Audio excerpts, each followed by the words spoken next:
کیا آپ نے کبھی خود سے یہ سوال پوچھا کہ اگر مجھے میری مرضی کے بغیر پیدا کیا گیا تو پھر میری زندگی کا مقصد کس نے طے کیا؟ یہی وہ سوال ہے جو انجینئر محمد علی مرزا صاحب اپنی اس نئی شارٹ ویڈیو میں اٹھا رہے ہیں۔ اور سچ پوچھیں تو یہ سوال ہر اس انسان کے دل میں آتا ہے جو سوچنے کی ہمت رکھتا ہے۔ چلیے وہ ویڈیو دیکھتے ہیں۔ انسان کے لیے زندگی کا سب سے بڑا کوسچن یہی ہے کہ کس نے میری مرضی کے بغیر مجھے پیدا کیا۔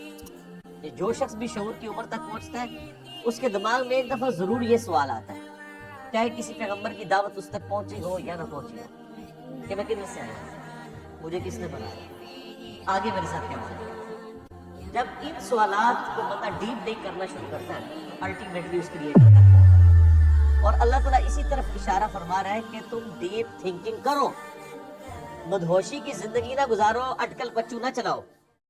انجینئر محمد علی مرزا صاحب یہاں کوئی انوکھا یا چونکا دینے والا دعویٰ نہیں کر رہے اس ویڈیو کے اندر، بلکہ وہ انسان کی فطرت کی بات کر رہے ہیں کہ جیسے ہی انسان شعور کی عمر کو پہنچتا ہے تو اس کے ذہن میں 3 بنیادی سوال خود بخود جنم لیتے ہیں۔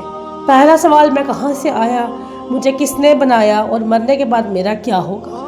یہ سوال اس بات کے محتاج نہیں کہ کسی نبی کی دعوت پہنچی ہے یا نہیں، جیسا کہ انجینئر صاحب نے ویڈیو کے اندر کہا۔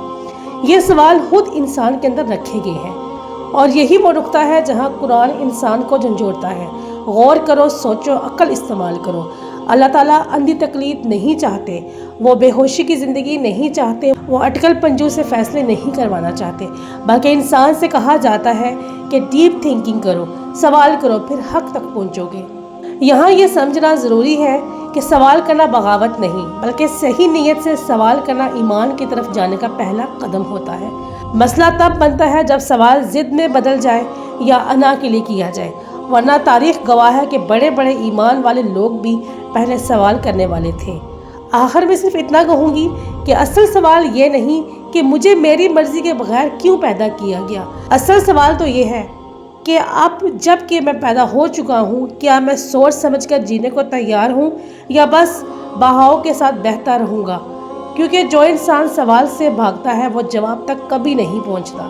آپ کیا سوچتے ہیں اس ویڈیو کو دیکھ کر؟ کمنٹ میں ضرور بتائیں۔ اللہ حافظ۔